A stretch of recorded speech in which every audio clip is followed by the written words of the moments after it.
जय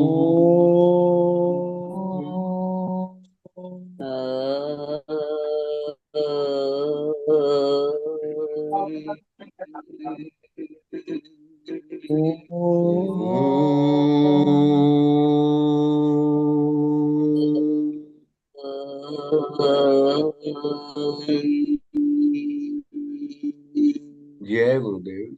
जय गुरुदेव। जय जय गुरुदेव, गुरुदेव। जय जय गुरुदेव। गुरुदेव। गुरु भगवान जय के गुरुदेव। चरणों में जय गुरुदेव। जय गुरुदेव, जय गुरुदेव, जय गुरुदेव। मैं सदगुरु भगवान के चरणों में पुनः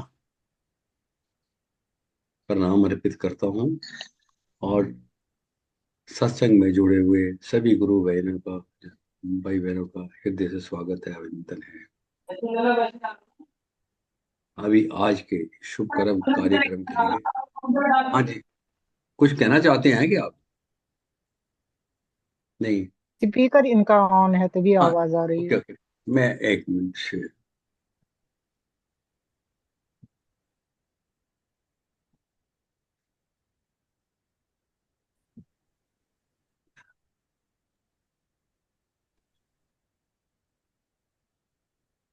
स्वामी जी आप अपने आप को अनम्यूट कर लीजिए।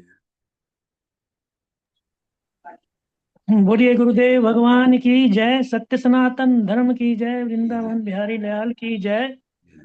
और प्रातः स्मरणीय ब्रह्मनिष्ठ श्रोत्रिय तपोनिष्ठ गुरुदेव भगवान के पावन चरणों में कोटि कोटि नमन करते हुए तथा मंच पर उपस्थित सभी मेरे गुरु बहन भाइयों को मैं हृदय से नमन करते हुए आज के एक मंत्रोच्चारण से शुरू करते हैं। ॐ वसुदेवसुतं देवं कंसचाणूरमर्दनं देवकी परमानन्दं कृष्णं वन्दे जगद्गुरुं। यदा यदा हि धर्मस्य ग्लानिर्भवति भारत अभ्युत्थानं धर्मस्य तदात्मानं सृजाम्यहम्। ॐ परित्राणाय साधूनां विनाशाय च दुष्कृतां धर्म संस्थापनार्थाय संभवामि युगे युगे। ॐ सच्चिदानन्दरूपाय विश्वोत्पत्त्यादिहेतवे तापत्रय विनाशाय श्रीकृष्णाय वयं नमः। ॐ ब्रह्मानन्दं परम सुखदं केवलं ज्ञानमूर्तिं द्वन्द्वतीतं गगन सदृशं तत्त्वमस्यादिलक्ष्यम् एकं नित्यं विमलाचलं सर्वधी साक्षिभूतं भावातीतं त्रिगुणरहितं सद्गुरुं तं नमामि। सद्गुरुं तं प्रिय गुरुदेव भगवान की जय। और मंच पर उपस्थित सभी मेरे गुरु बहन भाइयों को फिर एक बार फिर नमन वंदन अभिनंदन करते हुए आज के कार्यक्रम का शुभ आरंभ जो है एक भजन से और तथा उपाध्याय बहन जी से निवेदन किया आज के कार्यक्रम का आरंभ अपने भजन से शुरू करें। तथा उपाध्याय जी। जय गुरुदेव। जय गुरुदेव। बोले गुरुदेव भगवान की जय। सच्चिदानंद भगवान की जय। हटाई फांसी सतगुरु मिले सुख राशि। हटाई फांसी सतगुरु मिले सुख राशि। हटाई फांसी काम बिसार्यो मारो क्रोध बिसार्यो प्रभु जी। काम बिसार्यो मारो क्रोध बिसार्यो प्रभु जी। ममता बन दासी हटाई फांसी सतगुरु मिले सुख राशि। हटाई फांसी दुविधा सारी दूर भगाई प्रभु जी। दुविधा सारी दूर भगाई प्रभु जी। मिट गई मन की उदासी हटाई फांसी। मिट गई मन की उदासी हटाई फांसी, सतगुरु मिले सुख राशि हटाई फांसी।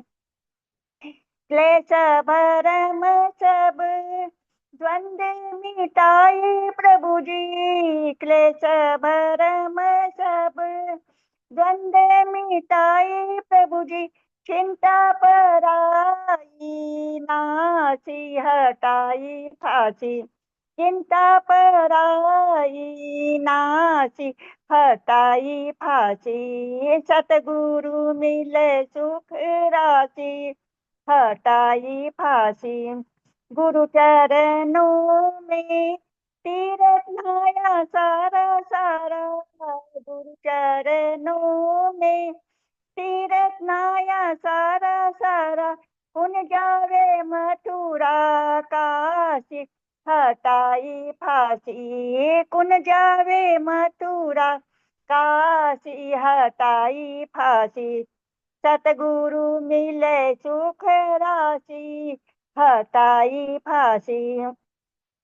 हंसनो सिखायो सतगुरु जी माने, हंसनो सिखायो सतगुरु जी माने, अब कौन आंसू बहासी हटाई फांसी, अब कौन आंसू बहासी हटाई फांसी, सतगुरु मिले सुख राशि हटाई फांसी।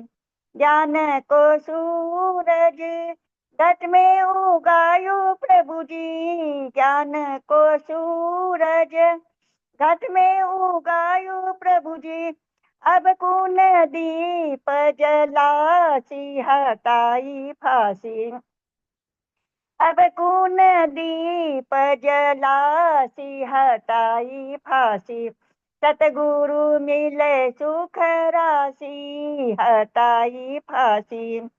मौज निराली घर बैठा दे प्रभु जी, मौज निराली घर बैठा दे प्रभु जी, भटकन अब कुन जासी हटाई फांसी, भटकन अब कुन जासी हटाई फांसी, सतगुरु मिले सुख राशि हटाई फांसी। कह नारायण स्वामी चेतन से, कह नारायण स्वामी चेतन से, वर पायो अविनाशी हटाई फांसी, वर पायो अविनाशी हटाई फांसी, सतगुरु मिले सुख राशि हटाई फांसी, सतगुरु मिले सुख राशि हटाई फांसी। बोलिए सदगुरुदेव भगवान की जय, सच्चिदानंद भगवान की जय। बहुत सुंदर बहन जी, बहुत सुंदर भजन आपने गाया। और धन्यवाद। बहुत, हाँ जी, तो सदगुरु मिले सुखदाई, और जो है हमारी हमारी जो जन्म मरण के बंधनों से हमें मुक्त कर दिया, सुख राशि और सुखदाई है, और सुख की राशि है, अर्थात ऐसी राशि जो खर्च करो, जितनी खर्च करो उतनी ज्यादा बढ़ती है। जो लौकिक जगत की राशि है वो खर्च करो तो घटती है, और ये जो आध्यात्मिक राशि है वो खर्च करो तो बढ़ती है। ये बहुत बड़ा सुंदर सुंदर भजन के माध्यम से आपने संदेश दिया, धन्यवाद।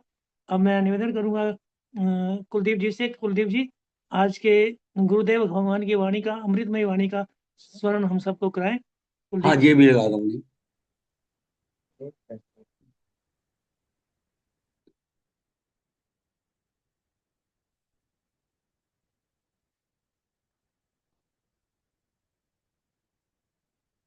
लोड होने में थोड़ा टाइम लग रहा है।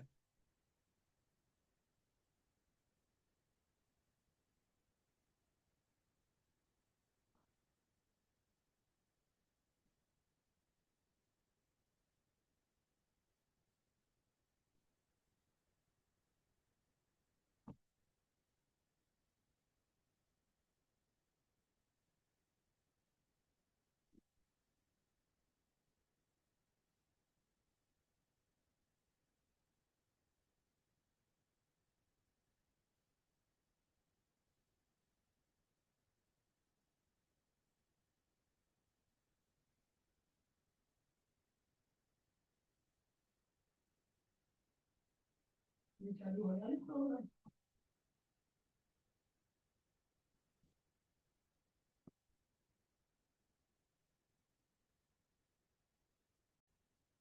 हम सदगुरु भगवान की अमृतमय वाणी में श्रवण करने जा रहे हैं सिंगस कुंभ प्रवचन 21 भाग 1। श्री राम जय जय राम। श्री राम जय जय राम।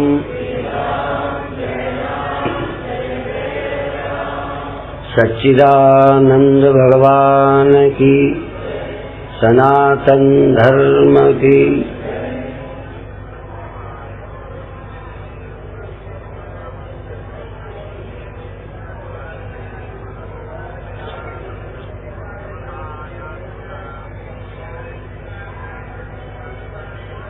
हम जब गुरुदेव के साथ थे तब सुनते थे कि कुछ मनुष्य पामर होते हैं, मूर्ख, विषयी, जो विषय सुख में दिन रात रत रहना जीवन का लक्ष्य मानते हैं। विषय का मन में आ जाना और विषय रत रहना, इन दोनों में बड़ा फर्क है। सबको विषय में, खाने पीने में, सर्दी गर्मी आदि का अनुभव, सुख दुख मालूम पड़ना स्वाभाविक है, पर उन विषयों के लिए प्रयत्नशील रहना, उन्हीं के लिए जिंदगी लगाना का नाम विषय है। अब बिना सोचे समझे कुछ करते रहना, जीते रहना, लड़ते झगड़ते रहना, जिंदगी में कुछ न सोचना, ये पामर लोग हैं, पामर विषयी। और कुछ उनमें जिज्ञासु हैं, जो इस जिंदगी को समझना चाहते हैं, मुक्त होना चाहते हैं, जिज्ञासु। और चौथे हैं ज्ञानी, जो ज्ञान को उपलब्ध हो गए। ज्ञान के उपलब्ध लोगों में भी कृतोपासक और अकृतोपासक है। कृतोपासक का मतलब जो साधना के अनंतर चित्त शुद्धि के बाद ज्ञान को उपलब्ध हुए हैं, वह कृतोपासक है। अकृतोपासक हैं जिन्होंने बहुत साधना तो नहीं की, गुरु सानिध्य से ज्ञान उपलब्ध हो गया, तो अंतःकरण की पूर्ण शुद्धता न होने के कारण ज्ञान होने पर भी सांसारिक विक्षेप सताते रहते हैं। और ऐसे लोगों को कभी कभी ये भी भ्रम होता है कि हमें ज्ञान हुआ है या नहीं हुआ, हम मुक्त होंगे या नहीं होंगे। असल में चित्त की शुद्धि न होना अपने आप में एक बड़ी कमी है। इसीलिए कबीर साहब का ये वचन, मन ऐसो निर्मल भयो जैसे गंगा नीर, पीछे पीछे हरि फिरे कहत कबीर कबीर। असल में परमात्मा प्राप्त न होने का भ्रम दूर हो जाए, अचित्त शुद्ध हो, तो कोई कर्तव्य बाकी नहीं रह जाता। इस बात पर बहुत ध्यान दें। वैराग्यवान व्यक्ति, जिसको संसार की किसी वस्तु में राग नहीं है, आवश्यकता अलग है, खाना पीना कपड़ा या आवश्यकता है, तो जिसको वैराग्य है, और वैराग्य से बड़ी चित्त शुद्धि और कोई नहीं है। कभी कभी पुण्य करने वालों का भी चित्त शुद्ध नहीं होता। पुण्य करना चित्त शुद्धि की पहचान नहीं है। जो आदमी अभी स्वर्ग के पाने में लगा है, कोई वैभव के लिए तप कर रहा है, पुण्य कर रहा है, दान दे रहा है कि कल मुझे मिलेगा, उसका चित्त शुद्ध नहीं है। इसीलिए चित्त शुद्धि का उपाय आप लोगों ने सुना, निष्काम कर्म। कुछ भी पाने की अपेक्षा न हो और आप शुभ कर्म कर रहे हैं, दान धर्म यज्ञ तप स्नान, ये सब चित्त शुद्ध करते हैं। कामना से किए गए कर्मों से चित्त शुद्ध नहीं होता। हाँ, कभी कभी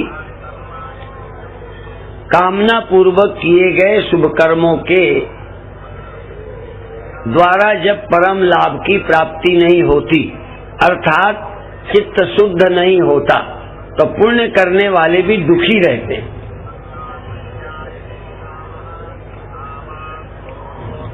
कि हमने गंगा स्नान किया, इतने दान किए, फिर भी मन शांत नहीं है स्वामी जी। पुण्यात्माओं का मन शांत प्रायः होता ही नहीं, क्योंकि उनका ध्यान चित्त शुद्धि पर है ही नहीं। कई बार बड़े बड़े यज्ञ करने वाले, सम्मेलन करने वाले, भंडारे करने वाले, बल्कि बड़े बड़े प्रपंच रच करके समाज में ख्याति प्राप्त करने वालों का भी चित्त अशुद्ध रहता है। वो कभी ध्यान ही नहीं दे पाते कि चित्त शुद्धि का बड़ा मूल्य है, सोचते हैं पुण्य का बड़ा मूल्य है। जो पुण्य चित्त शुद्धि नहीं करता बल्कि अहंकार बढ़ाता है, मान आदि की लिप्सा बढ़ाता है, भोग लिप्सा बढ़ाता है, चाहे इस लोक की नहीं परलोक अर्थात स्वर्ग की, उससे चित्त शुद्धि नहीं कहा जा सकता। हमारे कर्म का प्रयोजन चित्त शुद्धि होना चाहिए, पुण्य और फल प्राप्ति नहीं होना चाहिए। क्या सेवा करके आपका चित्त शुद्ध हुआ, बल्कि अहंकार बढ़ा। सहयोग देकर गरीबों का काम करके स्वार्थी और बन गए। यहाँ ये मतलब नहीं कि काम नहीं करो या सेवा छोड़ दोगे तो ज्यादा शुद्ध हो जाएगा। जो थोड़ा बहुत करते थे वो भी बंद कर दोगे तो चित्त शुद्धि का मार्ग भी अवरुद्ध हो गया। इसलिए शुभ कर्म तो करना ही चाहिए, पर फल प्राप्ति के लिए न करके मेरा चित्त अच्छा बने। हमारे स्वामी त्यागानंद जी कभी कभी एक उदाहरण दिया करते हैं, वो पूरा फिट बैठता है या नहीं, कि गुरुदेव ने अपने एक शिष्य को कहा इस बगीचे को पानी से सींचा करो, दे दिया टोकरी। वो टोकरी से पानी भर के जब तक जावे रास्ते में ही बह जाए, पेड़ में यूं करके चलाए, छींटे जरूर एक आध पड़ जाए, फिर जाता रहे। 6 महीने लगा रहा, बगिया तो और सूख भी गई। गुरुजी ने कहा भाई क्या करता है, कि मैं आपकी आज्ञा का पालन करता हूँ, आपने टोकरी दी मैं सींचता हूँ। कहने इससे कोई बगिया तो ठीक हुई नहीं, क्या लाभ हुआ? कहने लगे मेरी टोकरी साफ हो गई है और नरम पड़ गई। टोकरी नरम पड़ गई और साफ हो गई, क्योंकि ढोते ढोते पानी उसकी गंदगी चली गई। यदि आप निष्काम कर्म करते हैं तो धरती स्वर्ग बनी या नहीं बनी, देश में कितना परिवर्तन ला पाए, पर ईमानदारी से यदि तुमने सच्चे मन से सेवा की है तो तुम्हारा अंतःकरण तो जरूर शुद्ध हो जाए।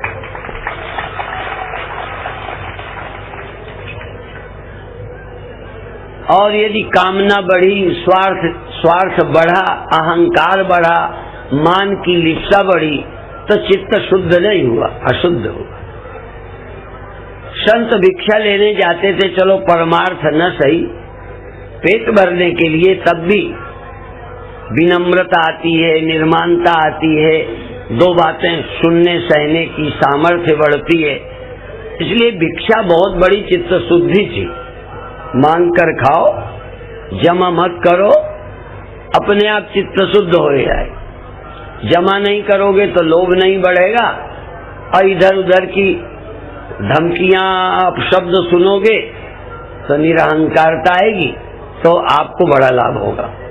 तो इस तरह से शुभ कर्म करना, और क्योंकि कोई न कोई दृश्य हम देखते हैं, देखो साकार उपासना की बात है, इसलिए आचार्योपासनम शौचम, आचार्य की भी उपासना, अपने गुरु की उपासना, भगवान की उपासना। क्योंकि हमारे में जिसको देखते हैं, दुश्मन को देखे तो छाती जलती है, स्त्री पुरुष अपोजिट सेक्स को देखें तो मन में विकार आता है, धनी को देखें तो लोभ आता है, तो कभी बड़े को देखें तो ईर्ष्या होती है। तो जिसको भी हम देखते हैं कुछ न कुछ हमारे मन पर प्रभाव पड़ता है। तो जब हम मंदिर जाते हैं तो हमारा मन निर्मल होता है, रसमय होता है, बाहर के बुरे प्रभाव के बजाय अच्छा प्रभाव पड़ता है। गुरु का ध्यान क्यों करें, भगवान का ध्यान क्यों करें? फिर भगवान कोई हो, ये भी एक चक्कर है लोगों का, कौन भगवान हो। देखो मैं कहूं बहन का ध्यान करो, यदि फीमेल है तो बहन का ध्यान करो। कहने कौन बहन का? मैंने कहा जो तुम्हारी बहन हो। बहन जी बोलते हो नहीं, बहन बोलने का नहीं, यदि बहन हो तो उसका ध्यान करो। माँ का ध्यान करो, नहीं माँ है तो धर्म माँ सही, पर हो माँ। पीतम्बरा जी बच्चों को रखते हैं, उन बच्चों माँ कहते हैं अपनी माँ को, अब उनकी अपनी माँ, बच्चों को लगेगा मेरी माँ, बस मेरी माँ। अब जन्मजात बच्चों को जो माँ है वही है। कृष्ण की माँ यशोदा हो गई। अब कृष्ण को कहें कि माँ का ध्यान करो तो यशोदा का करेंगे। ज्यादा तर्क में मत पड़ो, तुम्हारा भगवान जो है उसका ध्यान करो। तुम्हारी समझ का, तुम्हारे विश्वास का, तुम्हारे धर्म का जो भगवान है, ईसाई करें, मुसलमान करें, हिंदू करें, सिख करें, पंडित करें, बनिया करें, क्योंकि अब तो भारत में धीरे धीरे जातियों के भी भगवान होने ही होने। विश्वकर्मा भगवान, मैं ये नहीं कहता नहीं है, पर थोड़े दिन पहले सबके लगभग भगवान एक ही जैसे थे, 2 ही 4 भगवान थे रामकृष्ण। अब हर मजहब के अपने भगवान हैं। थोड़े दिनों में हर पार्टी का एक भगवान होगा, हर पार्टी का रिलीजन होगा, धर्म होगा। तो हमें इसमें भी आपत्ति नहीं, देश के लिए कम अच्छा है, पर उपासना में इससे कोई हानि नहीं। जब इनके आधार पर राजनीति की जाती है फिर खतरा है। पर यदि आप विश्वास करते हैं कि विश्वकर्मा भगवान हैं, तो विश्वकर्मा समाज को उनके ध्यान से पवित्रता मिलेगी, रसमयता मिलेगी, अच्छा प्रभाव मन में पड़ेगा। हमने बचपन में सुना कि यदि किसी को देख करके मन में काम आए तो अपनी माँ का स्मरण करो। हम विद्यार्थी थे, माँ का स्मरण करते। अब ये पूछे नहीं कौन सी माँ है, वे अपनी माँ। मुझे अपनी माँ की पहचान नहीं है क्या? तुम्हारे मत का, तुम्हारे धर्म का कौन भगवान है ये भी पता नहीं। आर्य समाजी हो तो दूसरा है, सनातन धर्मी हो तो दूसरा है, कम से कम तुम्हारा भगवान तो है। अच्छा, दूसरे की माँ का स्मरण करो। मान लो तुम्हारा पिता तुम्हारी माँ का स्मरण करे, बात समझ गए? तुम्हारा पिता तुम्हारी माँ का स्मरण करे तो तुम्हारी माँ उसकी क्या लगती है? करना चाहिए, उसकी तो पत्नी लगती है। अब हमारा भगवान किसी को पत्थर लगता है, अब हम क्या करें? यदि वो हमारे भगवान का ध्यान करेगा तो उसका दिल पत्थर का हो जाएगा, हम करेंगे तो हमारा मन भक्त बन जाएगा। अब अभी तक हमारी गंगा थी और हमारे सारे की थी, अब सिखों की गंगा वो नहीं है। पहले वो यहीं तरते थे, अब और जगह तरेंगे। विश्वास बदला है, पर विश्वास है, बदला है, खत्म नहीं हुआ। क्यों? सामान्य स्तर पर बिना विश्वास के कोई समाज नहीं जीता। मुसलमान अवंतिका को तीर्थ नहीं मानते, काशी को तीर्थ नहीं मानते, पर उनके तीर्थ हैं कि नहीं? वो तीर्थ यात्रा करते हैं कि नहीं? आखिर उस मूर्खता से तो छुट्टी किसी को मिली नहीं ना। गंगा की जगह तुम उनके यहाँ कोई जल होता है, हमें नाम नहीं आता उर्दू का, फारसी का, है आबे, हाँ तुम बोलो, मुझे तो आता भी नहीं। खैर, अभिप्राय है कि जल को सम्मान हर जगह है, तरीका बदल के। सिख सरोवर, अमृत सरोवर, अमृतसर में सरोवर का स्नान। जब तक हम ब्रह्म ज्ञान को उपलब्ध नहीं होंगे, तुम्हारे बाप को अंधविश्वास में जीना पड़ेगा, जीना पड़ेगा, जीना पड़ेगा। चाहे मुसलमान है, चाहे ईसाई है, चाहे सिख है, चाहे हिंदू है, चाहे आर्य समाजी ही क्यों नहीं है, अंधविश्वासों से छुटकारा बिना ब्रह्म की सच्ची प्राप्ति के। महर्षि दयानंद भी पहले मूर्ति पूजा करते थे, फिर नहीं जमी बात, तो आगे बढ़े। और तुमको भी सजा नहीं जमेगी। हजारों बार गंगा नहा के जब वहीं खड़े पाओगे तो कहोगे बात तो कुछ बनती नहीं, कल्याण कैसे होगा? अब होगा तो इतने बार नहा चुके, हो ही गया होगा। अब हो गए का तुम्ही को पता नहीं चलता तो क्या करोगे? कितनी तीर्थ यात्रा कर लो, कितना तर गए, ये मैं अपना पूछूं तो जीरो मिलोगे। इसलिए मुख्य बात यह है कि सारा संसार विश्वास से यात्रा शुरू करता है और ज्ञाने परिसमाप्यते, ज्ञान में यात्रा पूरी होती है। हम भी अंधविश्वास से चले, हम कोई ब्रह्मज्ञानी नहीं आए गुरु के पास। हम भी भजन करते, ध्यान करते, भगवान को मनाते, तरने की इच्छा करते, और उस समय जो पता चलता इससे तरते हैं वही हम करते थे। आप भी करेंगे। आप ये मत समझो कि कल से तुम मेरे ज्ञान को उपलब्ध ही हो जाओगे। मेरे सुनाने पर भी तुम अभी अंधविश्वासी रहोगे। जब तक आत्मा का साक्षात अपरोक्ष दृढ़ अपरोक्षानुभूति नहीं होती, तब तक अपने तरने के लिए चाहे ध्यान ही करोगे।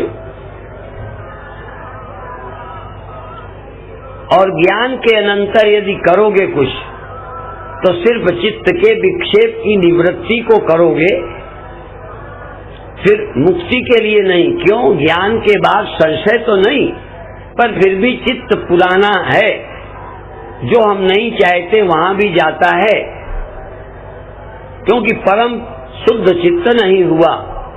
इसीलिए वेदांती कहते मल विक्षेप जाके नहीं। जिसके अंदर न तो चित्त में मलिनता है, न चित्त में चंचलता है, भागा भागा नहीं फिरता किसी के लिए, शांत है, ऐसे व्यक्ति को केवल ब्रह्म ज्ञान की आवश्यकता है और किसी साधन की जरूरत नहीं है।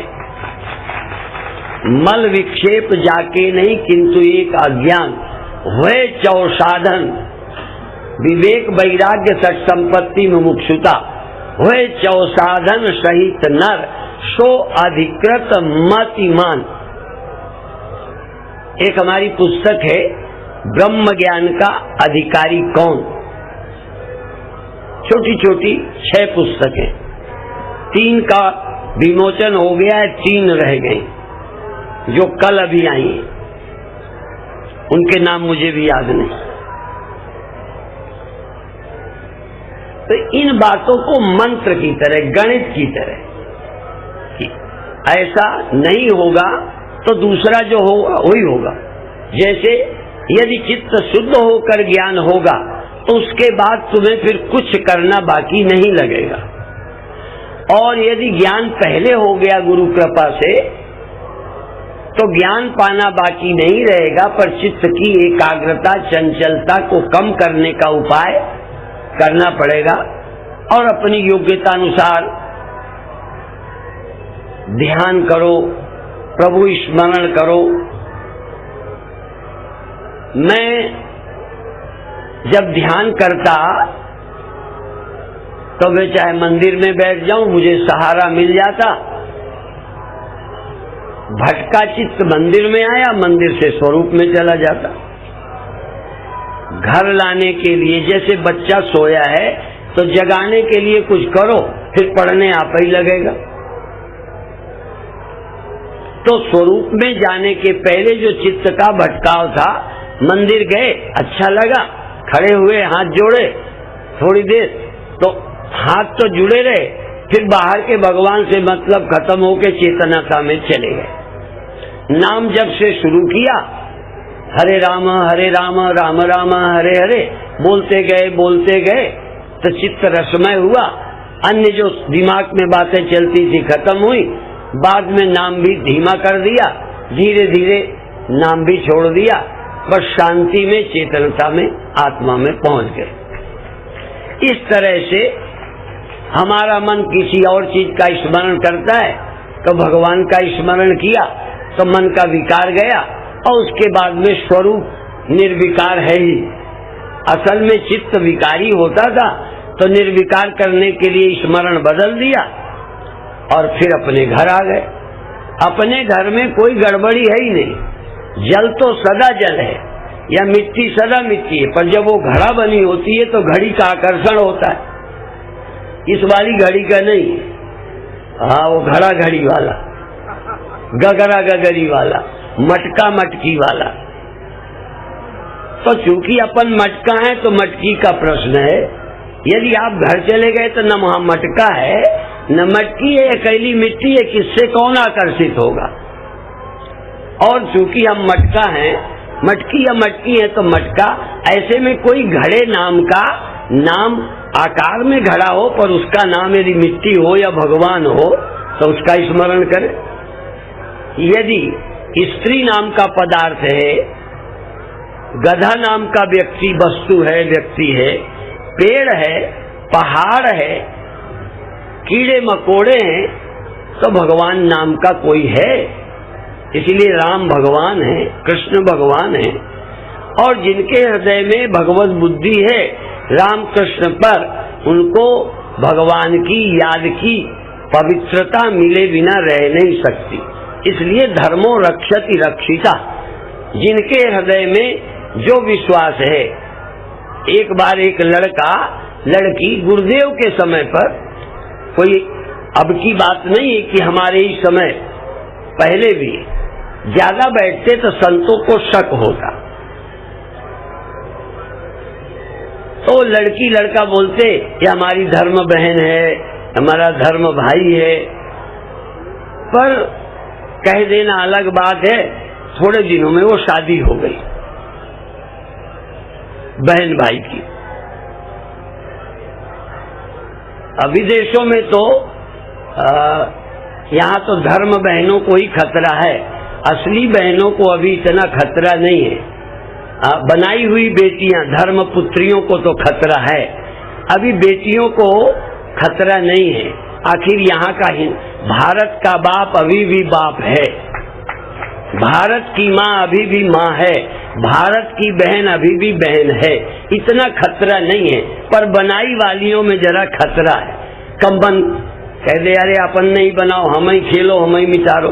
छोटे बच्चे खेलते हैं, रोटी चूल्हा चौका रोड पर मिट्टी का बनाते, उधर से बैलगाड़ी आ रही है, बच्चों ने देखा ये गाड़ी आ रही है, तो देखा ये मिटा रहे हमारे खेल को, तो बच्चे कहते हम ही खेलो, हम ही मिटा, अपने ही बना के आप ही मिटा दिया।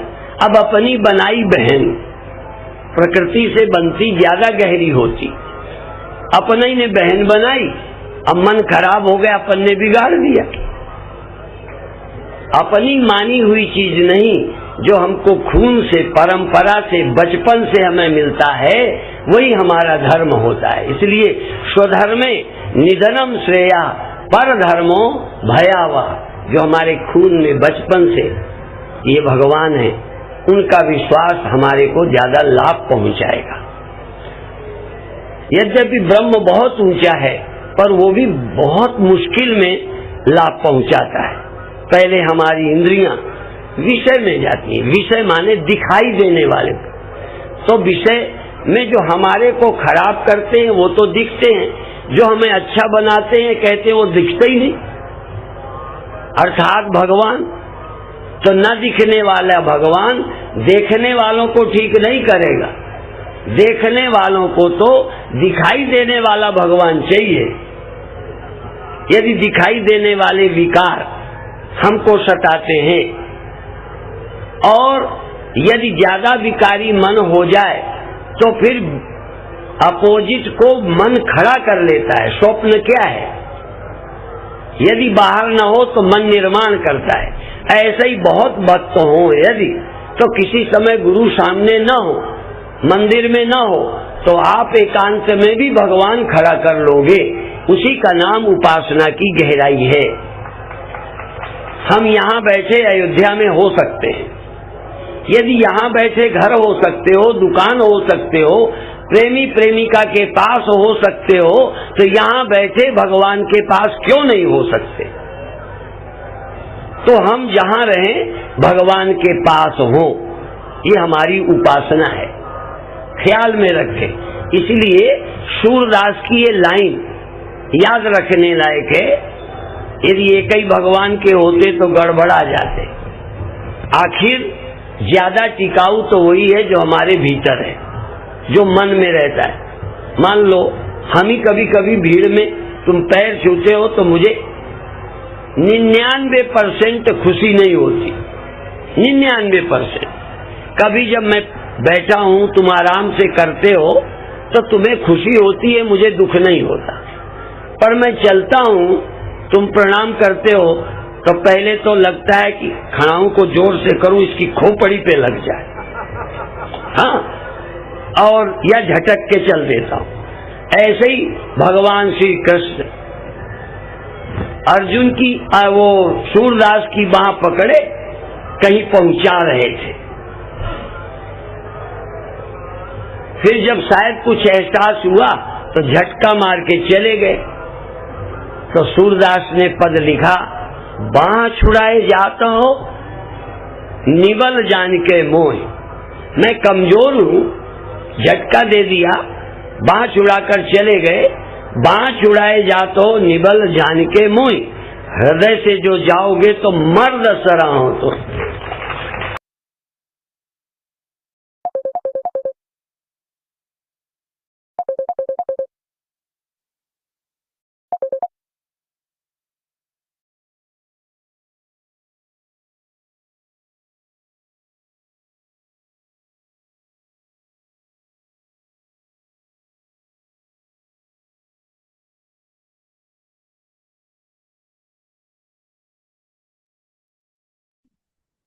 जय गुरुदेव।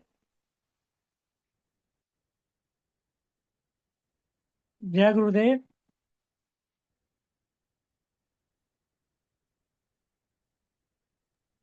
जय गुरुदेव, जय गुरुदेव जी। समापन हो गया क्या प्रवचन?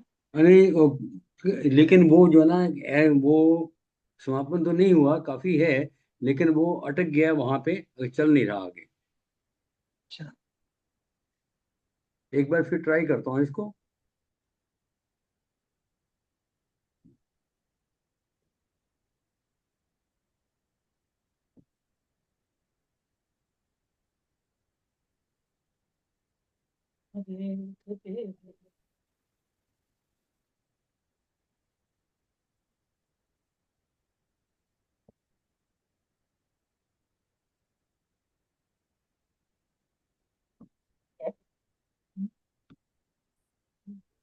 हाँ,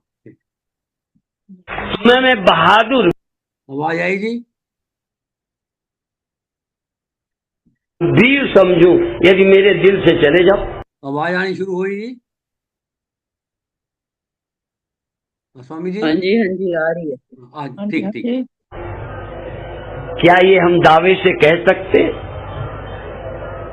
मंदिर से हम दूर जा सकते हैं, मस्जिद से दूर जा सकते हैं, गुरु के पास से मजबूरी है, गुरु जा सकता है या गुरु से काम करने के लिए मुझे दुकान जाना पड़ सकता है, पर मेरे मन से निकल जाओ तो मैं जानू।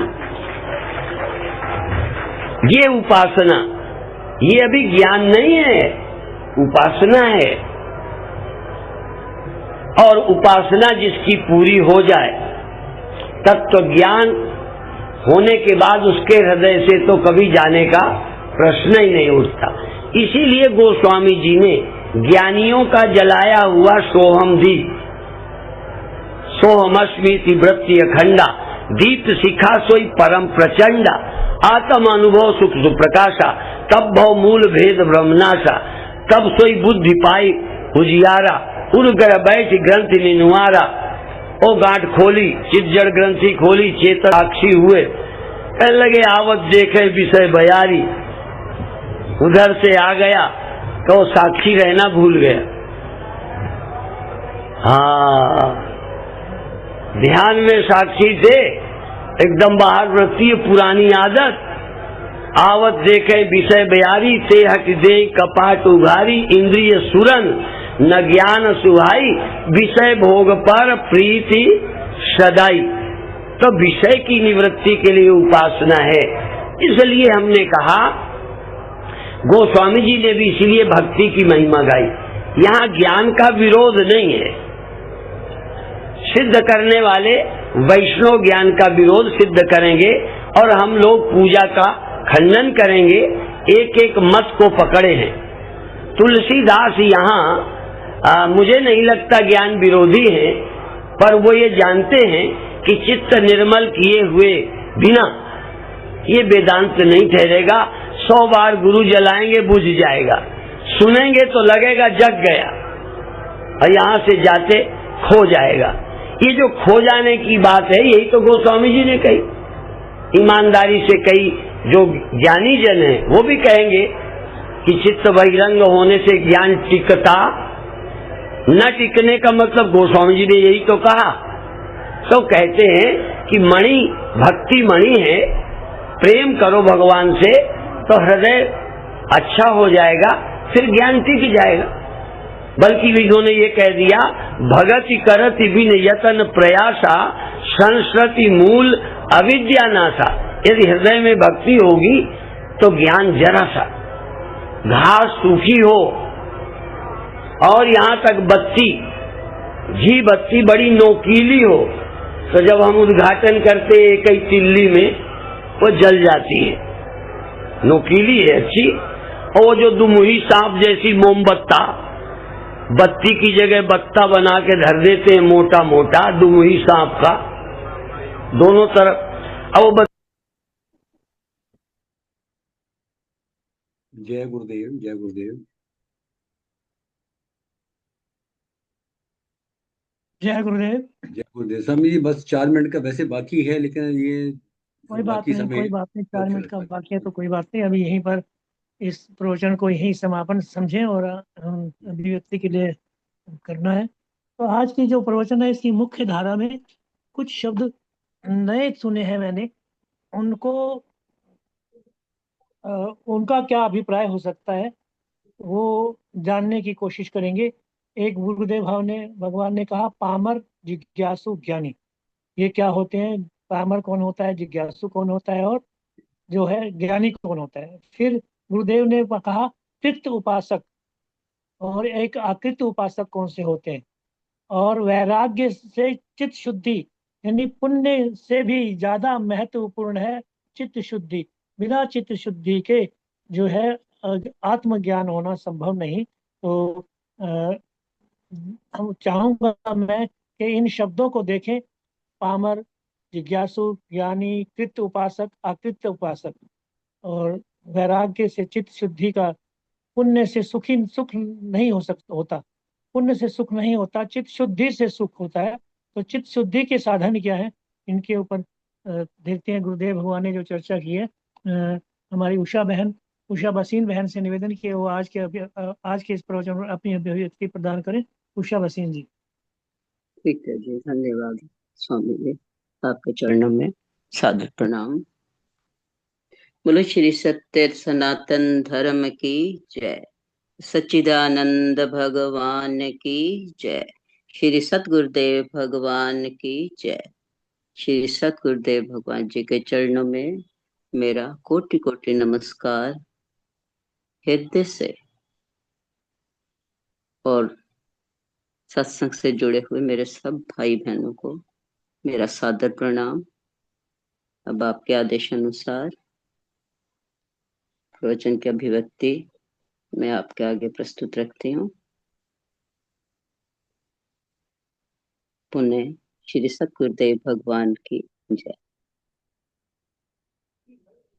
परम पूज्य सतगुरुदेव जी अपने श्री वचनों में वचन यहाँ से आरंभ करते हैं कि 4 प्रकार के मनुष्य होते हैं: विषयी, पामर, जिज्ञासु और ज्ञानी।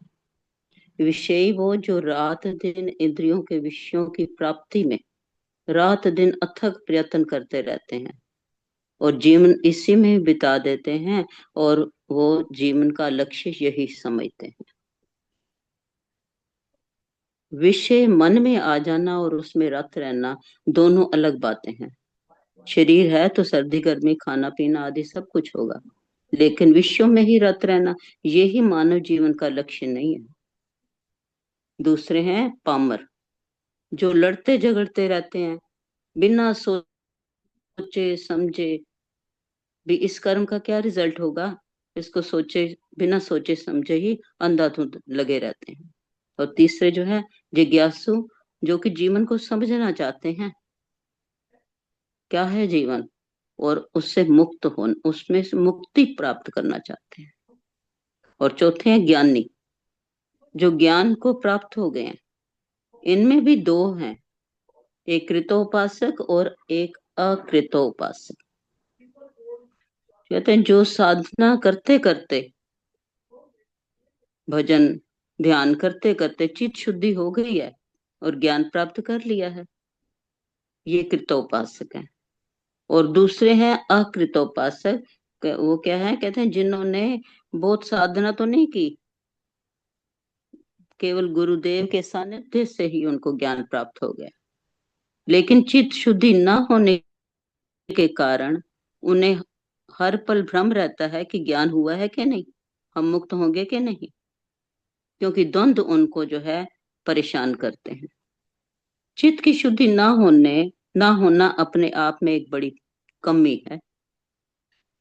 इसलिए कबीर जी ने कहा, मन ऐसो निर्मल भयो जैसे गंगा नीर,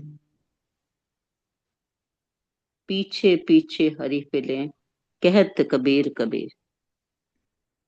परम पूज्य सदगुरुदेव जी कहते हैं, परमात्मा प्राप्ति का भ्रम ना हो, चित्त शुद्ध हो तो कुछ और करना बाकी नहीं है।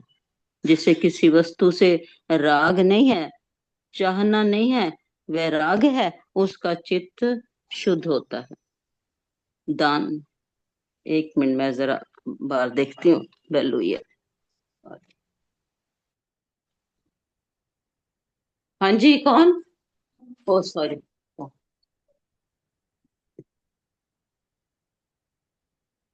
माफ करना चाहिए। एक्चुअली घर में अकेले होते हैं तो इनको दरवाजा हाँ वाला जी, भी हाँ जी, वहां तक पहुंचे थे। कोई बात नहीं। फिर कहते हैं चित्त शुद्ध हो तो कुछ और करना। हाँ, कबीर जी ने कहा कि मन ऐसो निर्मल भयो जैसे गंगा नीर, पीछे पीछे हरि फिरे कहत कबीर कबीर। परम पूज्य गुरुदेव जी कहते हैं, परमात्मा प्राप्ति का भ्रम ना हो, चित्त शुद्ध हो तो कुछ और करना बाकी नहीं है। जिसे किसी वस्तु से राग नहीं है, चाह नहीं है, वैराग्य है, उसका चित्त शुद्ध होता है।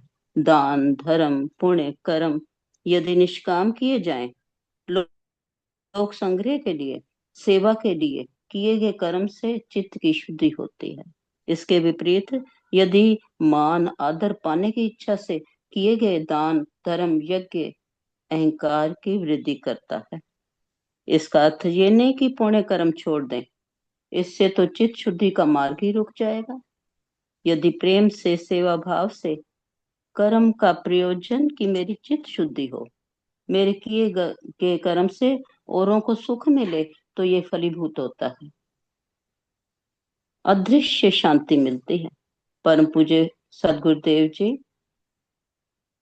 स्वामी त्यागानंद जी ने कोई एग्जाम्पल दिया, वो बताते हैं। गुरुदेव ने एक शिष्य को टोकरी दी और कहा, इससे इस बगीचे में इससे पानी डाल देना। शिष्य टोकरी में पानी लाता, सारा पानी निकल जाता और केवल थोड़े से छींटे उस बगिया में पड़ जाते।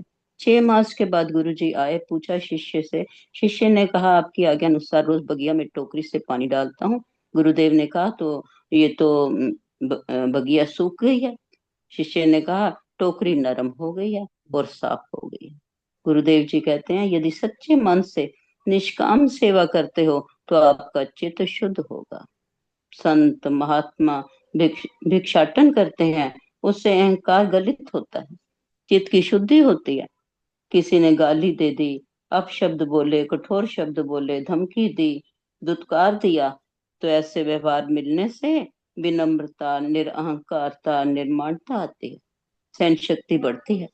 कामना से किए गए स्नान दान से चित्त शुद्ध नहीं होता, शांति प्राप्त नहीं होती। जो पुण्य चित्त शुद्ध नहीं करता वह अहंकार लाता है। साकार उपासना, गुरु की उपासना, इन आंखों से हमें जो भी देखते हैं, हम जिससे भी देखते हैं, कहते हैं अच्छा बुरा असर हमें हम पर पड़ता है।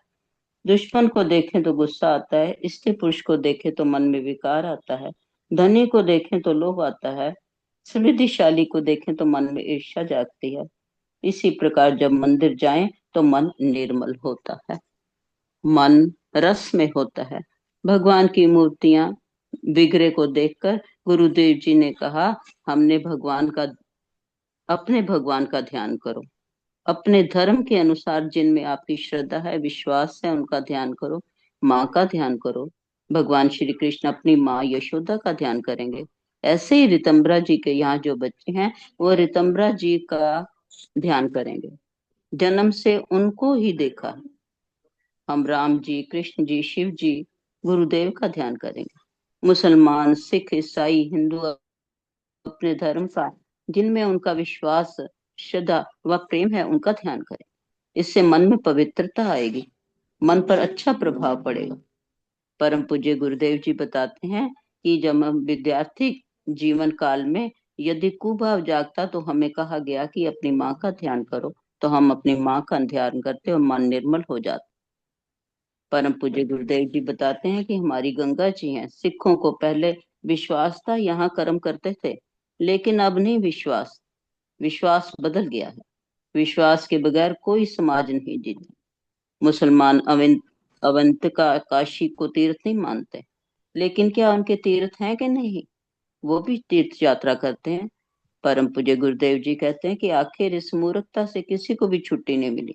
अभिप्राय ये है कि जल का सब जगह सम्मान है। सिख अमृतसर में सरोवर में स्नान करते हैं। परम पूज्य गुरुदेव जी कहते हैं कि जब तक हम ब्रह्म ज्ञान प्राप्त नहीं कर लेते तब तक अंधविश्वास से छुटकारा नहीं मिलेगा। कितना ही तीर्थ स्नान कर लो, तीर्थ यात्रा कर लो, सामान्य स्तर पर कोई भी समाज बिना विश्वास के नहीं जीता। सारा संसार विश्वास से यात्रा शुरू करता है और ज्ञान प्राप्त होने पर ही यात्रा पूरी होती है। जब तक आत्मा का साक्षात दृढ़ अप्रोक्ष अनुभूति नहीं होती तब तक अपने तरने के लिए ध्यान करना आवश्यक है। परम पूज्य गुरुदेव जी कहते हैं, हम भी अंधविश्वास में ही गुरुदेव जी के पास आए थे। भजन भजन पूजा करते थे, ज्ञान पाने के लिए तरने के साधन करते, जो बताते वो हम करते, तरने की इच्छा करते, उस समय जो पता लगता हम वो ही करते। आप भी करेंगे। परम पूज्य गुरुदेव जी कहते हैं कि आप ये मत समझो कि ज्ञान सुनते सुनते कल मेरे ज्ञान को उपलब्ध हो जाओगे। सुनने पर भी तुम अंधविश्वासी रहोगे। ज्ञान के अनंतर कुछ करोगे तो चित्त के विक्षेप की निवृत्ति को करोगे। चित्त पुराना है, जो हम नहीं चाहते वहां भी जाता है। जहां चित्त में मलिनता नहीं, चंचलता नहीं, शांत है, ऐसे व्यक्ति को केवल ब्रह्म ज्ञान की आवश्यकता है और किसी साधन की आवश्यकता नहीं। मल विक्षेप जाके नहीं, किंतु ज्ञान वैराग विवेक षट संपत्ति, यदि चित्त की शुद्धि पर ज्ञान हुआ तो कुछ और करना बाकी। चित्त की शुद्धि है, चित्त शुद्ध है, तब ज्ञान हुआ तो कुछ और करना बाकी नहीं रहेगा। ध्यान करो, प्रभु का सिमरन करो। परम पूज्य गुरुदेव जी बताते हैं कि जब मैं ध्यान करता तो मंदिर में प्रभु के विग्रह के सामने खड़ा हो जाता, मुझे सहारा मिल जाता। भटका चित्त मंदिर में आया, मंदिर से स्वरूप में चला जाता। स्वरूप में जाने के पहले जो चित्त का भटकाव था, मंदिर गए, हाथ जुड़े रह गए और अंदर स्वरूप में चले गए। हरे रामा बोलते गए चित्त रस में हो गया। जो दिमाग में अन्य बातें चल रही थी वो भी खत्म हो गई। नाम भी धीमा कर दिया, नाम छोड़ दिया, शांति में, चेतनता में, अपनी आत्मा में पहुंच गए। इस तरह हमारा मन कुछ और चीज को का स्मरण करता है तो भगवान को याद किया, किसी और चीजों का बातों का स्मरण करता है तो भगवान को याद किया, तो मन का जो है विकार चला गया। फिर अपना स्वरूप तो निर्विकार है, निर्विकार है ही, चित्त विकारी होता था। निर्विकार करने के लिए स्मरण बदल दिया, फिर अपने घर आ गए तो वहां तो डर नहीं है। जैसे जल तो सदा जल ही है, मिट्टी तो सदा मिट्टी ही है, लेकिन जब वो घड़ा या बूंद लहर बनी होती है तो आकर्षण होता है, घड़े को घड़ी का, स्त्री को पुरुष का आकार में जो है, आकार जो धारण किया हुआ। यदि स्वरूप में अपने घर में आ गए तो वहां सब आत्मा का पसारा है, जहां मेरे सिवा, मुझ चेतन के सिवा कुछ नहीं और कोई नहीं और कुछ नहीं। ऐसी इसी प्रकार भगवान राम है, कृष्ण है, उनका ध्यान, जिनके हृदय में प्रेम है उनका ध्यान करते हैं। श्री गुरुदेव जी, परम पूज्य गुरुदेव जी बताते हैं कि हमारे गुरुदेव के समय एक बार एक लड़का लड़की रोज बैठे देखते थे, कहते थे कि हम भाई बहन हैं। कुछ समय के बाद उनकी आपस में शादी होगी, स्वयं बहन बनाई, मन में कुभाव आया और स्वयं ही उसे बिगाड़ दी। खून से, जो परंपरा से, बचपन से मिलता है वो ही धर्म होता है। जो हमारे भगवान हैं उनके प्रति विश्वास हमें लाभ पहुंचाएगा। हमारी इंद्रियां विषयों में जाती हैं जो हमारे मन को दूषित करती हैं, खराब करते हैं। जो हमारे मन को दूषित करता है, खराब करता है, वो तो हमें दिखाई देते हैं विषय, और जो हमें अच्छे की ओर प्रेरित करते हैं अर्थात भगवान, वो हमें दिखते ही नहीं। वहां तक इन जड़ इंद्रियों की पहुंच नहीं। ना दिखने वाला भगवान देखने वालों को ठीक नहीं कर सकता, देखने वालों को दिखाई देने वाला भगवान ही चाहिए। इसी प्रकार यदि बहुत सारे भगत हैं, गुरुदेव सामने नहीं है, तो आप एकांत में मन से अपने सामने गुरुदेव के दर्शन कर सकते हो। जैसे हम यदि सत्संग में बैठे हुए हैं, सुन रहे हैं गुरुदेव जी का प्रवचन, वहीं पर सुन रहे हैं, बैठे बैठे हम किचन में भी हो सकते हैं, बच्चों के पास भी हो सकते हैं। मन से इसी प्रकार हम भगवान के चरणों में भी बैठ सकते हैं, परम पूज्य गुरुदेव के चरण कमलों में भी बैठे हुए हो सकते हैं। जहां रहें हम भगवान के पास हों, ये ही उपासना है।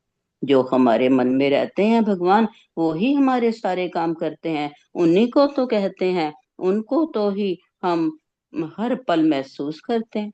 वो ही तो हमारी खुशी है, वो ही तो हमारी मुस्कुराहट है। परम पूज्य गुरुदेव जी फरमाते हैं, आप सबको मेरे चरणों को स्पर्श करना अच्छा लगता है, मुझे भी ठीक लगता है, लेकिन जब चल रहे होते हैं तो कोई साधक चरण स्पर्श करता है तो उन्हें अच्छा नहीं लगता, क्योंकि इसमें गिरने का डर भी रहता है। तो फिर कहते हैं, दिल करता है कि जोर से इनके हाथ में लगे खड़ा हो। जब बैठे हो, गुरुदेव सहज अवस्था में हो, तब चरण स्पर्श करें। इसी प्रकार भगवान श्री कृष्ण जी जब सूरदास का हाथ पकड़कर कहीं पहुंचाने लगे तो मन में कुछ ऐसा एहसास हुआ तो झटका मार के चले गए। सूरदास जी ने ये पद तब लिखा, बाँह छुड़ात जात हो निबर जान के मोहे, मैं कमजोर हूं मुझे झटक दिया, हृदय से जो जाओगे मर्द सराहूं तो। क्या ऐसा हम कह सकते हैं? तत्व ज्ञान हो जाए और उपासना पूरी हो जाए तो प्रभु का हृदय में आसन जमा हुआ है, वहां से जाने का प्रश्न नहीं उठता। विषयों से छुटकारा पाने के लिए ही उपासना है। इसीलिए गोस्वामी जी ने भी भक्ति की महिमा गाई है।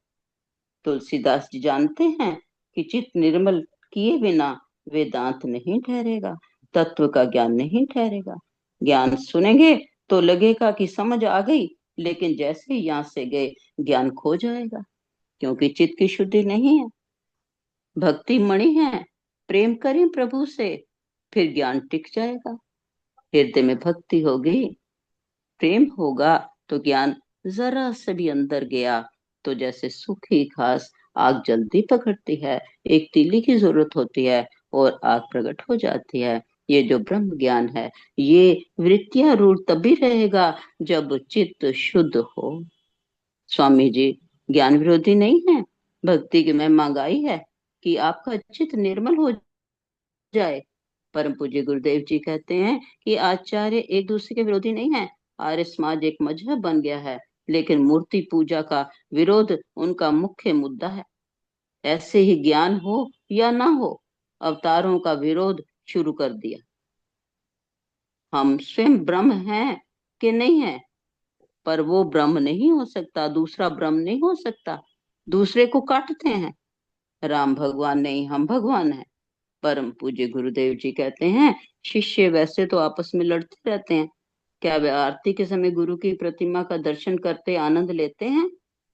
जिसकी ड्यूटी है वह तो कर रहा है। हजारों चेले हैं, गुरु जी गद्दी पर बैठे हैं, पर कोई चेला पास नहीं है। इससे गुरु जी को कोई नुकसान नहीं है, चेलों का ही नुकसान। जो श्रद्धा पैदा होनी चाहिए वह नहीं है। बिना श्रद्धा के ज्ञान नहीं ठहरता। इसीलिए हमारे ज्ञानी संत, वैष्णव संत एक दूसरे के विरोधी नहीं है। वेदांती आचार्य तत्व का ज्ञान कराते हैं और वैष्णव आचार्य उपासना करा के चित्त को भक्ति रूप बना देते हैं। एक दूसरे के पूरक हैं, विरोधी नहीं है। जय गुरुदेव। इन्हीं शब्दों के साथ मैं अपनी वाणी को विराम देती हूँ। जय गुरुदेव। जय। बहुत ही सुंदर ढंग से गुरुदेव भगवान के प्रवचनों को अभिव्यक्ति देकर आपने जो प्रस्तुत किया, सराहनीय है। सचमुच जिस तरह से ये हम अभिव्यक्ति दे सकते हैं, शब्दों के द्वारा गुरुदेव की जो भाव है उसको अभिव्यक्त कर सकते हैं, उसी प्रकार गुरुदेव कहते हैं, धीरे धीरे करके सहज पके सो मीठा हुई। धीरे धीरे सब चीजें जो है इस तरह से, ये उपासना, ये भी उपासना है। ये जो आप ये अभिव्यक्ति दे रही हैं, ये यकायक नहीं हुई। इसके लिए आप पूरा दिन लगे होंगे, पूरी 2-3 बार सुना होगा, तब आपने इसको अपने शब्दों में प्रस्तुत करने की जो हिम्मत जुटाई है। बहुत बहुत धन्यवाद। हम आशा करते हैं कि आप इसी तरह से जो अपनी ध्यान और साधना को आगे बढ़ाएं। अब मैं समय हो चुका है और CM सिंह जी से निवेदन करूंगा कि वो आज के इस प्रवचन पर अपनी सूत्र रूप प्रभाव प्रस्तुत करें और आज के कार्यक्रम को यहीं पर विश्राम प्रदान करने की कृपा। हाँ स्वामी जी, कल के कार्यक्रम का थोड़ा सा मैं बता दूं फिर। जी बताएं। कि अभी हमने जैसे स्वामी अनंतानंद जी ने हमें बताया था कि 10 कुछ फंडामेंटल्स उसके जो अध्यात्म में बार बार यूज होते हैं, उनके बारे में हमें बताया, हमने समझा उनसे। और अभी उनका ये कहना था, स्वामी जी के कहने के मुताबिक, कहते हम आन ग्रंथों पे भी जाएंगे। पहले हम जाएंगे रामचरितमानस पे, रामचरितमानस का हमारे जीवन में क्या महत्व है। फिर गीता पे जाएंगे, फिर अन्य ग्रंथों पे जाएंगे, ताकि हमें पूर्ण अलग अलग विषयों पे हमें ज्ञान हो, भगवान राम के बारे में, भगवान कृष्ण के बारे में। इसलिए कल जो हम चर्चा करेंगे वो करेंगे रामचरितमानस का हमारे जीवन में महत्व क्या है, हम क्यों पढ़े रामचरितमानस, क्या लाभ है इसका।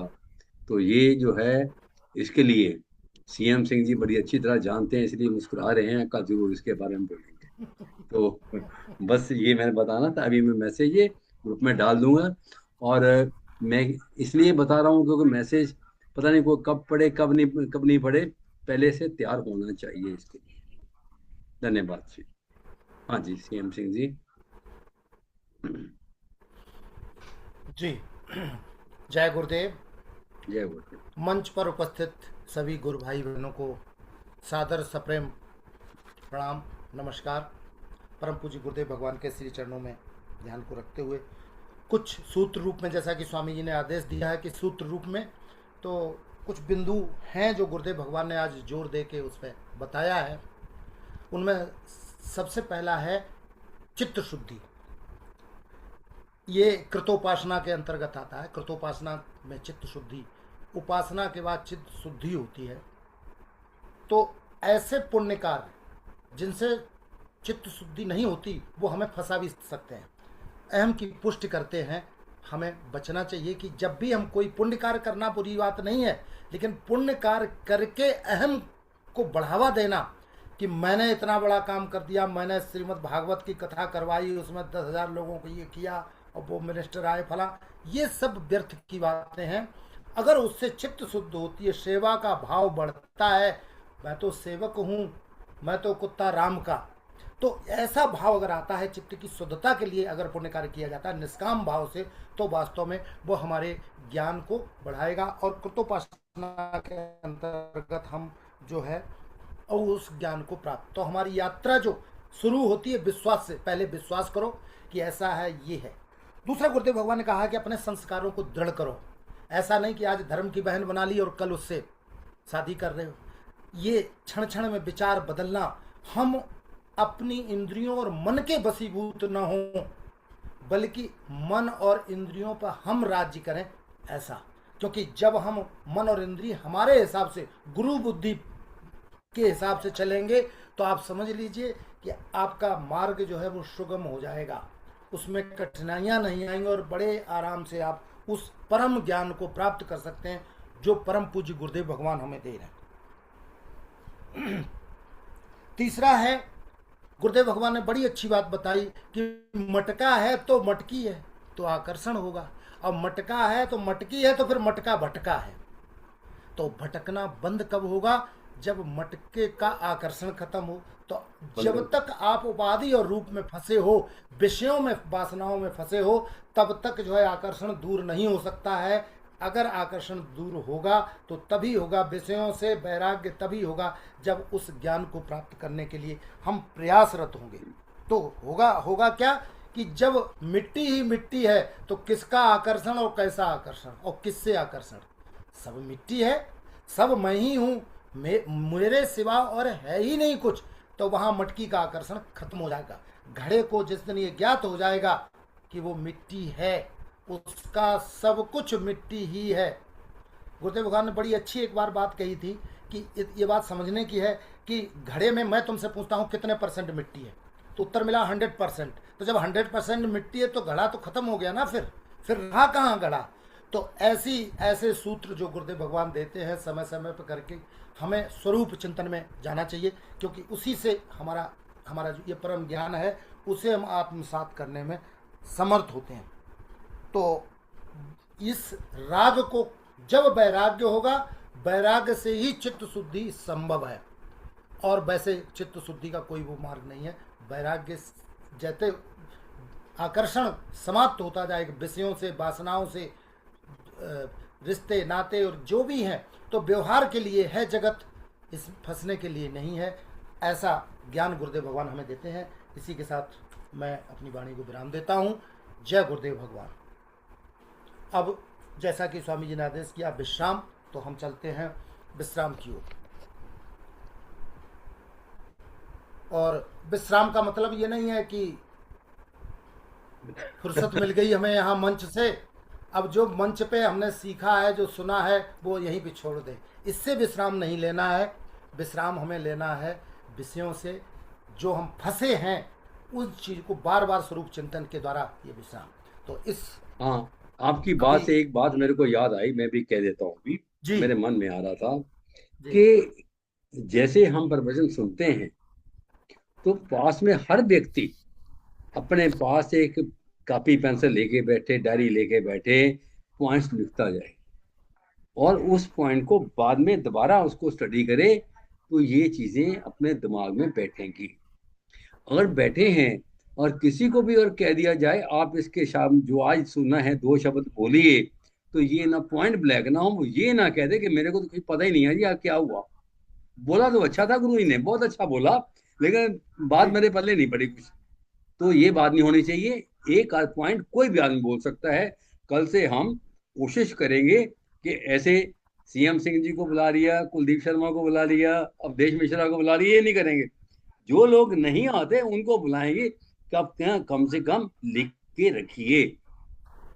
हाँ पॉइंट जी, बहुत बहुत धन्यवाद कुलदीप जी, बहुत सुंदर बात कही है कि कुलदीप हम जी। जो है पल्ला झाड़ प्रवचन ना सुने, पल्ला झाड़ पर बच्चा नहीं होना चाहिए। पल्ला झाड़ प्रवचन ना सुने कि पल्ला बस बैठे हैं, चादरा उठाई और झाड़ दी वहीं पर बस बोले शंकर। तो सत्य की नित्य चर्चा होती है पर रमण असत में होता है।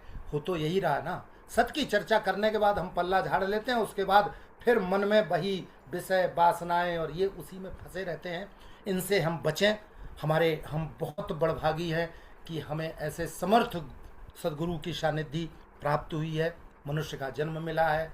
और क्या चाहिए, और क्या चाहिए, बस हमें थोड़ी सी मेहनत करनी है, थोड़ा सा जागरण में जीवन को ले आइए तो बस काम बनता जाएगा। इसी के साथ गुरुर् ब्रह्मा गुरुर्विष्णु गुरुर्देवो महेश्वर गुरु साक्षात परम ब्रह्म तस्मै श्री गुरुवे नमः। तस्मै श्री गुरुवे नमः। सर्वे भवन्तु सुखिनः, सर्वे सन्तु निरामया, सर्वे भद्राणि पश्यन्तु मा कश्चित् दुःखभाग् भवेत्। आप सभी से निवेदन है कि मैं जय बोलूं उससे पहले आप सभी लोग अपना अपना वीडियो जो है अपना वीडियो ऑन कर लीजिए, वीडियो ऑन कर वीडियो ऑन कर लीजिए लें। सभी लोग, आप लोग।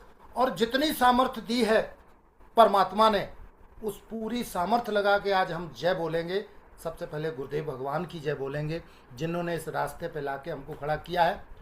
प्रेम से बोलिए सतगुरुदेव भगवान की जय। सत्य सनातन धर्म की, धर्म की जय। आज के आनंद आनंद की की जय। जय। नमो नारायण, जय नमो जय नारायण, जय जय। नमो नारायण, नमो नारायण।